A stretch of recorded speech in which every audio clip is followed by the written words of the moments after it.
오늘 성경 봉독은 요나 4장 9절부터 11절 말씀입니다. 하나님이 요나에게 이르시되 내가 이 박넝쿨로 말미암아 성내는 것이 어찌 옳으냐 하시니 그가 대답하되 내가 성내어 죽기까지 할지라도 옳으나이다 하니라. 여호와께서 이르시되 내가 수고도 아니하였고 재배도 아니하였고 하룻밤에 났다가 하룻밤에 말라버린 이 박넝쿨을 아꼈거든. 하물며 이 큰 성읍 니르웨에는 좌우를 분변하지 못하는 자가 12만여 명이요 가축도 많이 있나니 내가 어찌 아끼지 아니하겠느냐 하시니라. 아멘. 많은 사람들이 요나 이야기를 물속에 뱃속에 삼켜진 동화로 기억을 합니다. 그러나 성경에 숨겨둔 진짜 이야기는 인간의 정의와 그리고 신의 자비 사이의 극심한 갈등을 다룬 영적 심리극이다라고 요약할 수 있습니다. 요나가 하나님의 명을 거부하고 도주한 결정적 이유는 두려움 때문이 아니에요. 두려움 때문이 아닙니다. 하나님이 너무 자비로운 분임을 잘 알고 있었기 때문입니다. 자, 요나 선자가 누군지 보겠습니다. 이 사람은 BC 8세기에 북이스라엘에서 활동한 여호와 하나님의 선지자입니다. 구약의 선자라는 것은 단순히 미래의 일을 점치는 예언자가 아닙니다. 하나님의 입이 되어서 그분의 통치와 주권적인 권위를 대변하는 사람이 선지자입니다. 탈무드에 따르면 이스라엘 역사 속에는 많은 예언자들이 나옵니다. 그런데 그들 가운데서 오고 오는 세대에 남을 만한 사람이 55명으로 기록되어 있습니다. 자, 그런데 그들 선지자 중에서 가장 불순종한 선지자를 꼽는다면 오늘 요나가 될 것 같습니다. 요나. 그래서 어떤 이가 우스개로 그러죠. 요나 그렇게 얘기했습니다. 요나. 요나의 불순종은 단순히 말을 듣지 않았다는 도덕적 이탈을 넘어섭니다. 창조주 하나님의 분명한 뜻을 거부하고 자기 중심적 결정에 따르는 지독한 불순종을 한 사람이에요. 네, 하나님의 명령은 분명했습니다. 명확했습니다. 이스라엘의 북동쪽에 위치한 아수르의 수도로 가라는 거예요. 즉 니느웨로 가라. 그러자 요나는 아예 하나님의 낯을 피하려고 요빠 항구로 내려가 버립니다. 그리고 니느웨의 반대쪽인 다시스로 가는 배를 타게 되죠. 지금으로 치면 지중해 건너편 방향이다라고 볼 수 있겠습니다. 총 넉 장으로 이루어진 요나서를 간략하게 좀 요약해 보면서 결론부 본문을 또 살펴보려고 합니다. 당시 니느웨는 이스라엘을 위협하던 아수르, 그러니까 아시리아 제국의 수도였습니다. 고고학자들의 증언에 따르면 아수르인들은 잔인하게 이를 데가 없었어요. 예컨대 포로의 살가죽을 벗겨서 성벽에 전시할 만큼 악명이 높은 자들이었습니다. 그런데 요나는 여호와로부터 하나님으로부터 하필 아수르로 가라는 명을 받죠. 그것은 충격적이었어요. 왜? 하나님은 이스라엘을 위협하는 원수의 심장부에 왜 가라고 하시나? 당시 아수르는 이스라엘의 가장 위협적인 존재였습니다. 그런데 그들을 위해서 회개를 외치라는 거예요.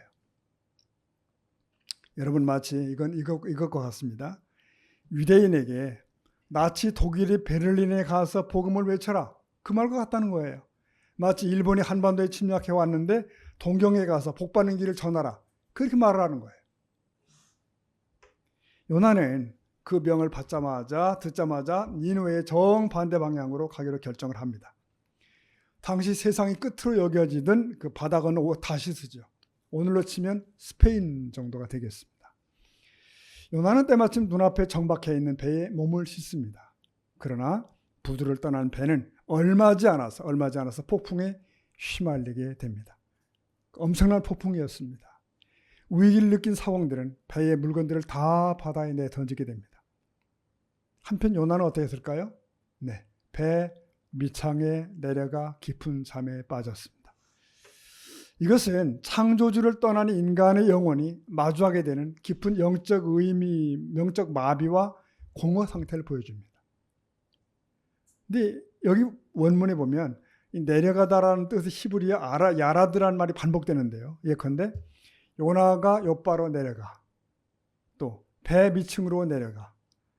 바다 깊은 곳으로 내려가. 물고기 뱃속으로 내려가. 이렇게 반복돼요.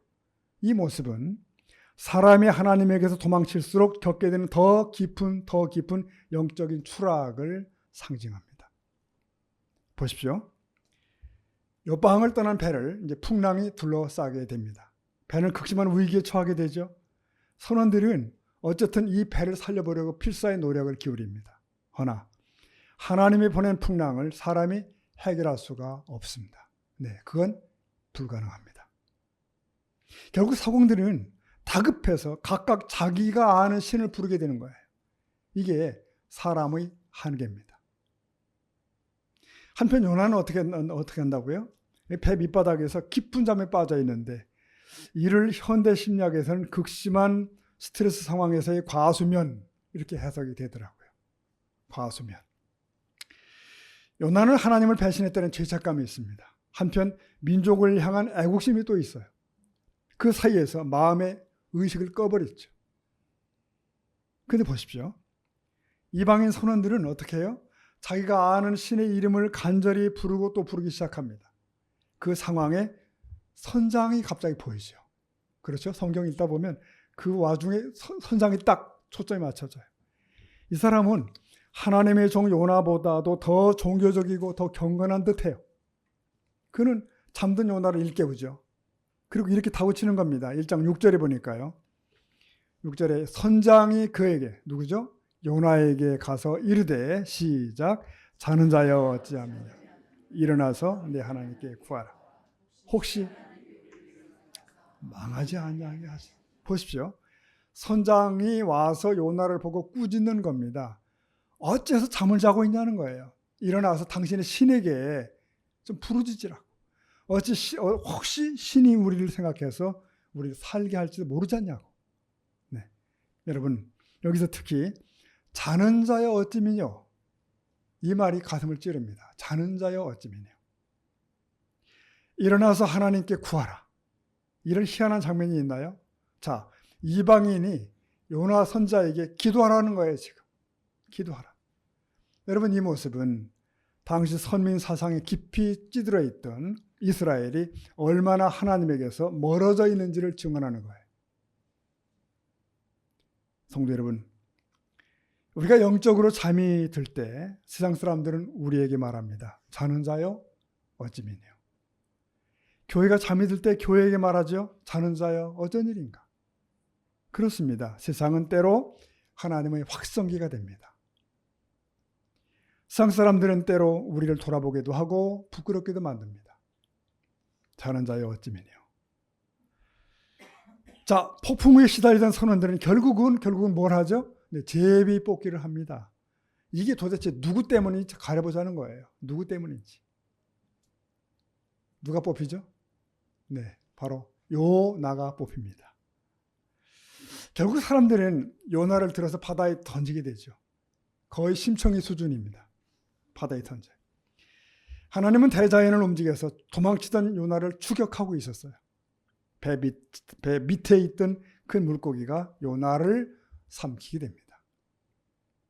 참고로 고래라고 단언하지 마십시오. 네. 이제 요나는 물고기 뱃속이라는 어둠의 수렁에 이제 들어가게 된 거죠.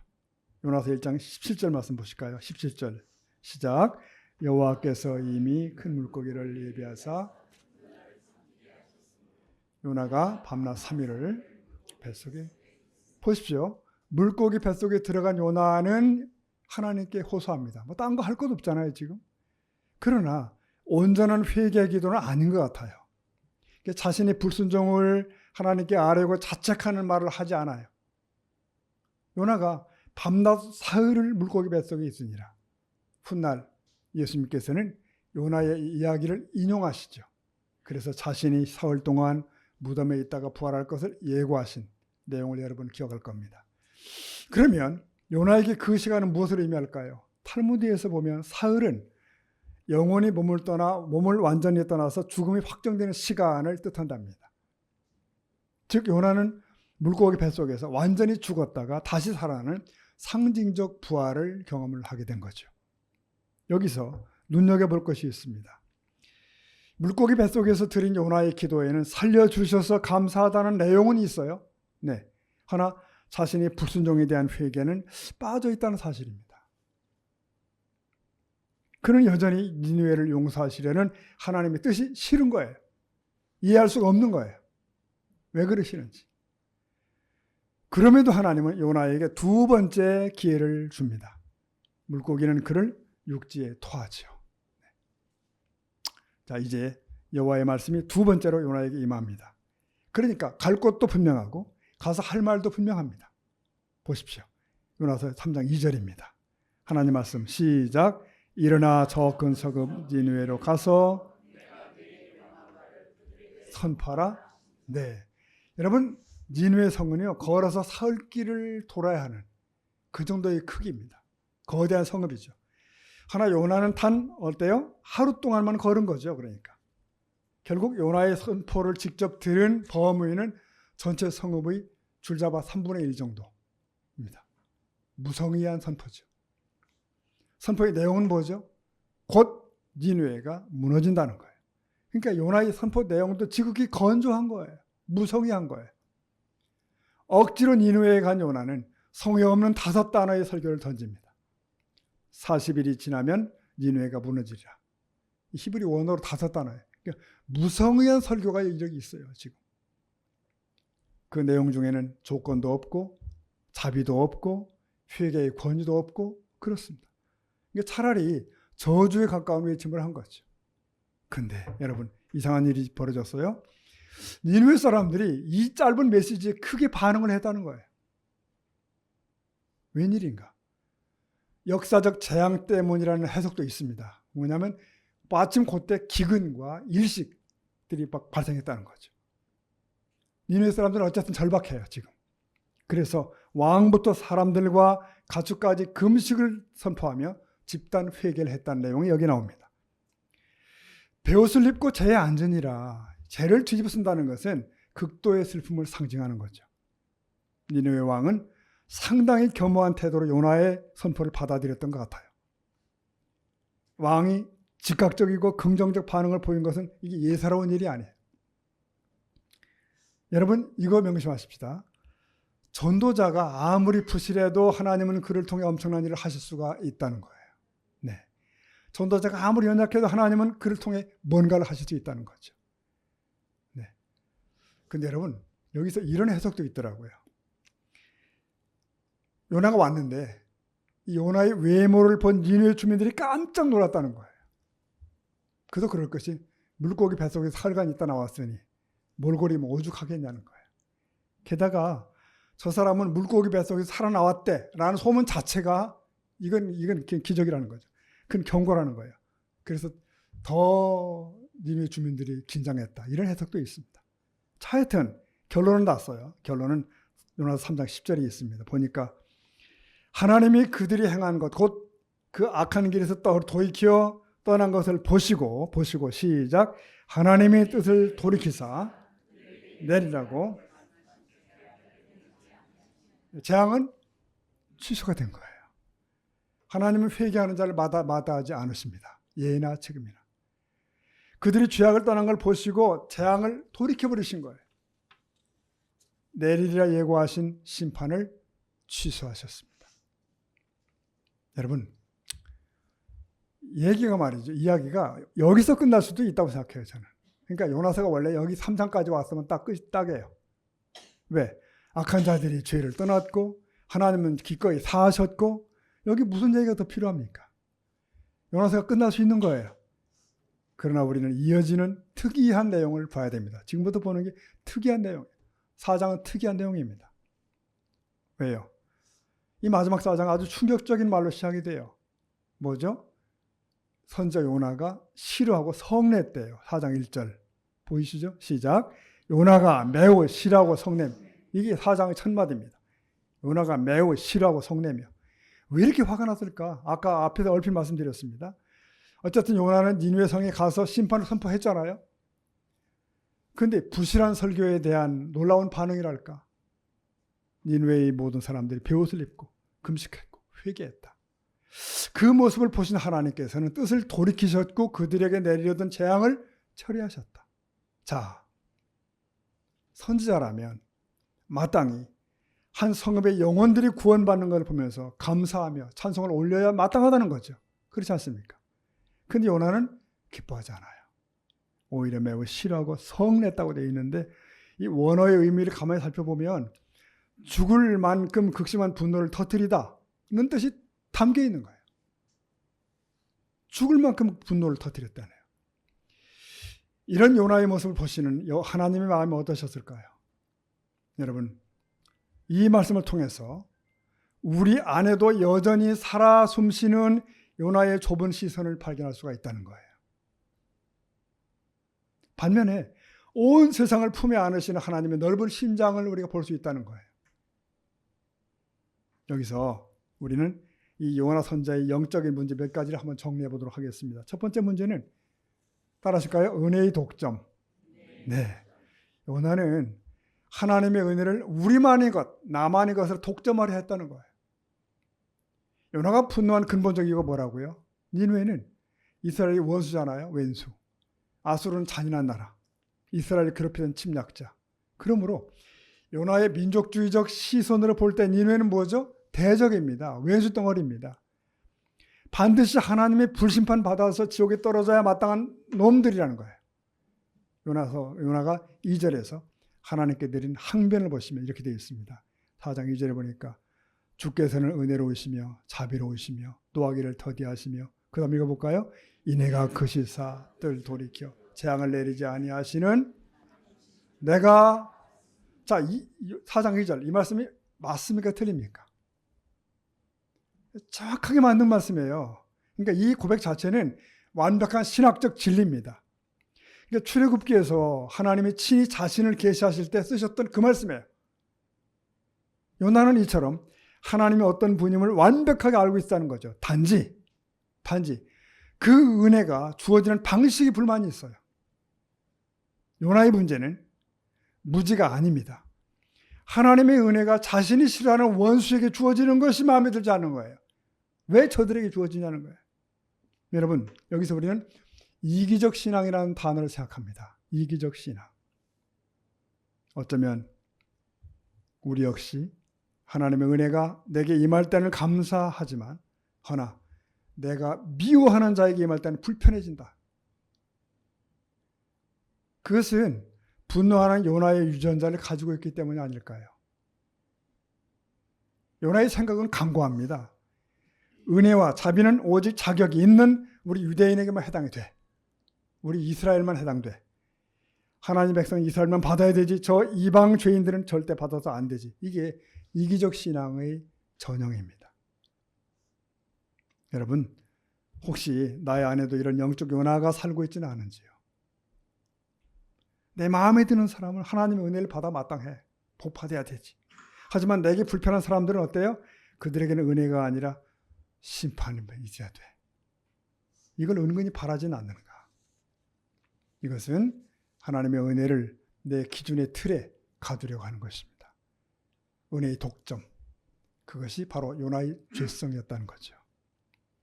또 하나의 얘기를 보겠습니다. 요나는 어떻게 해요? 하나님을 통제하려 했다. 요나의 문제 두 번째는 뭐예요? 요나는 하나님의 통제권마저 자신이 쥐려고 했다는 거예요. 분노가 극에 달한 요나는 하나님께 황당한 요구를 하죠. 4장 3절에 보니까 그래요. 여호와여 내가 원하건대 뭐라고 읽어봅시다. 시작. 이제 내 생명을 거두어 가소서. 네. 그러니까 니느웨를 살려주실 거라면 차라리 나를 죽여달라는 거예요. 그러니까 자기가 원하는 대로 하나님이 따라주지 않자 목숨을 담보로 하나님을 협박해요. 네.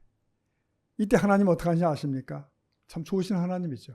요나를 다그치거나 벼락을 내리지 않으시고요. 네. 아주 부드럽지만 단호한 질문을 하셔요. 4장 4절 시작. 여호와께서 이르시되 내가 성내는 것이 옳으냐? 라고 물으십니다. 단호하지만 네, 아마도 부드러웠을 것 같기도 하고요. 네가 성내는 게 옳으냐? 이 질문은 요나야 이 세상의 주인이 누구냐는 거예요. 생명과 구원의 주권이 내게 있냐 내게 있냐를 물으시는 거예요. 허나 요나는 대답도 하지 않고 씩씩거리며 성읍 동쪽으로 나갔다고 되어 있어요. 그리고 거기 가서 초막을 짓고 주저앉아 버렸다. 왜? 혹시라도 하나님이 마음을 바꿔가지고 니느웨를 멸망시켜버리지 않을까 끝까지 지켜보자. 오기가 발동을 한 거죠. 여러분, 지금 요나는 재판관의 자리에 앉아서 하나님과 니느웨를 심판하고 있습니다. 성도 여러분, 우리는 어떻죠? 만일 내가 삶의 환경에 대해서 원망하고 불평하며 깊은 분노에 사로잡혀 있다면 이유는 내 뜻대로 상황이 통제되지 않기 때문일지 모릅니다. 화가 나는 거예요. 내 인생의 주도권을 내가 쥐고 있어야 하는데 하나님이 내 뜻대로 움직이지 않으니 화가 나는 거예요. 그러나 여러분, 영적인 참 성숙이라고 하는 것은 내 뜻을 관철하는 것이 아닙니다. 내 뜻과 하나님의 뜻이 충돌할 때 내 왕관을 내려놓고 주님의 주권을 인정하는 것임을 기억해야 돼요. 여러분 믿으십니까? 이번에 6월 3일 이제 지방선거를 마쳤는데요. 지방선거 마친 뒤에 채널마다 평론가들이 계속 나와서 평가가 한창이죠. 근데 이런 말을 얼핏 들었습니다. 누군가가 그래요. 유권자는 언제나 옳다. 유권자는 언제나 옳다. 그렇게 해석을 하더라고요. 네, 거기 민주주의가 있고 투표의 의미가 있잖아요. 네, 일리가 있는 얘기입니다. 네, 유권자가 옳죠. 그런데 우리 성도들은 더 나아가야 되겠다 싶어져요. 뭐죠? 하나님은 언제나 옳다. 네, 하나님은 언제나 옳다. 비록 상황은 내 의도와 다르다 할지라도 하나님은 옳게 하셨다. 내가 아직 이 상황을 다 해석을 못하지만 그럼에도 하나님은 잘하고 계시다. 이거예요. 이 고백을 할 수 있는 저와 여러분 되길 바랍니다. 그게 믿음입니다. 한번 따라하실까요? 하나님은 언제나 옳다. 네, 이 고백입니다. 요나에겐 이 고백이 없었습니다. 자, 문제 세 번째를 보겠습니다. 이기적인 실상 혹은 실태입니다. 요나의 문제 세 번째예요. 하나님은 박능쿨을 통해서 요나의 이기적인 실태를 들춰내신 거죠. 어떻게 해요? 성읍 동편 떼약볕 아래 앉아있는 요나를 위해서 하나님은 한 교육과정을 배설하죠. 하나님은 박능쿨을 예비하셨어요. 박능쿨. 요나에게 그늘을 만들어 주신 거죠. 아시죠? 팔레스타인 쪽은 그늘만 지면 시원합니다. 그 뜨거워도. 그늘을 만들어 주셨어요. 요나는 그 그늘 덕분에 더위가 가시자 너무 좋은 거예요. 박능쿨로 말미암아 크게 기뻐했더라. 너무 기뻐해요. 자, 니느웨가 용서받았을 때는 그렇게 분내던 요나인데 자기 머리 위에 그늘 하나 생겼다고 세상을 다 얻은 것처럼 기뻐하는 거예요. 여러분, 이게 인간의 실태입니다. 하지만 이 기쁨은 오래가지 못했어요. 오래가지 못하게 하셨어요. 이튿날 새벽 하나님은 벌레를 예비하셨고 박넝쿨을 갉아먹게 하십니다. 넝쿨이 시들어버린 거예요. 이제 뜨거운 동풍과 내리쬐는 햇볕으로 인해서 머리가 혼미케 돼요. 그러자 요나는 또다시 분노하죠. 사는 것보다 주는 것이 낫도다. 네. 그게 그때 하나님 다시 물으시는 거예요. 네가 이 박넝쿨로 말미암아 성내는 것이 어찌 옳으냐 물으십니다. 근데 요나가 지지 않고 대답을 해요. 9절이죠. 내가 성내어 죽기까지 할지라도 옳으니이다. 또 그래요. 아주 참 기가 찬 당당함이죠. 네, 당당해요. 인간의 이기심은요, 최소한의 자비도 작은 정의도 다 망가뜨리고 있어요. 자, 이 철없는 선자를 향해서 하나님은 요나서의 가장 핵심이 되는, 중심이 되는 말씀을 선포해 주십니다. 제가 10절 읽어볼 겁니다. 여호와께서 이르시되 내가 수고도 아니했고 재배도 아니했고 하룻밤에 났다가 하룻밤에 말라버리는 이 박넝쿨을 아꼈거든. 11절 봅시다. 시작. 하물며 이 근성읍 니느웨에는 가축도 많이 있나니 내가 어찌. 자, 요나는 지금 뭘 아파하는 거예요? 사실 심지 않았고 고작 하루 정도 누렸던 박넝쿨이 말랐다고 분노하는 거예요. 왜? 자기에게 이익이 되었었기 때문에. 그게 반면에 하나님이 창조하시고 기르신 니느웨의 12만 명 영혼들에는 무심한 거죠. 그들이 영원한 지옥 형벌로 쓸려 내려가는 거 관심 없죠. 아픔도 없어요. 하나님은 지금 요나의 이 극단적 이기주의와 영적 무감각을 정확하게 꼬집고 계십니다. 질문은 이겁니다. 혹시 내 안에도 이런 게 있는 건 아닐까? 우리 안에도. 성도 여러분, 요나서는요, 아주 특이하게 끝납니다. 하나님의 이 마지막 질문, 내가 어찌 아끼지 아니하겠느냐, 이 물음으로 끝나요. 하나님의 구속의 은혜는 복음의 무차별성에서 드러납니다. 복음의 무차별성. 이 사실을 사도 바울은 이렇게 훗날 말씀한 여러분 아십니까? 갈라디아 3장 28절 말씀, 유명한 말씀입니다. 시작. 너희는 유대인이나 헬라인이나 남자나 여자나 네, 다 그리스도 예수 안에서 하나니라. 다 같으니라. 보십시오. 세상에서는 태상에 따라서 국가에 따라 인종에 따라 사람의 가치를 매기고 편을 가르고, 그러나 복음은 유대인이나 이방인이나 종이나 자유인이나 모두 예수의 피로 구원받은 동일한 하나님의 자녀로 인정할 뿐입니다. 주인과 노예가 한 상에서 떡을 떼요. 십자가 위의 강도 세리 창녀가 영접을 하다요. 교회를 박해하던 사도 바울까지도 차별 없이 구원을 받아요. 그겁니다.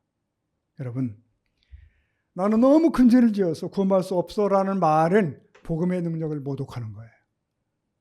나는 저 사람보다 착하게 살았기 때문에 구원받을 자격이 있어 라는 영적 우월감은 복음과 엇나가는 것입니다. 여러분, 우리의 전도나 선교에는 편견이 있을 수 없습니다. 우리는 누구도 구원의 대상에서 스스로 제외하지 않습니다. 심판해서는 안 됩니다.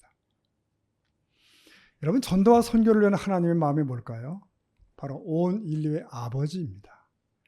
우리는 민족으로 나라를 차별하고 누구는 내 전도 대상에서 빼기도 하고 그럽니다만, 그러나 하나님의 마음은 오롯이 아버지의 마음이에요. 아버지의 마음.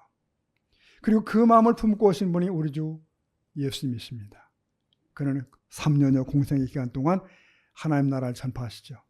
이방인들에게도 하셨습니다. 예루살렘뿐만 아니라 사마리아 땅도 가십니다. 갈릴리 호수 동편의 데가볼리 북서쪽 이방인 마을 거기도 가십니다. 예수님은 전도자요, 선교사였습니다. 여러분, 이 생각 한번 해보시죠. 우리에게는 가깝고도 먼 나라, 먼 이웃 일본이 있습니다.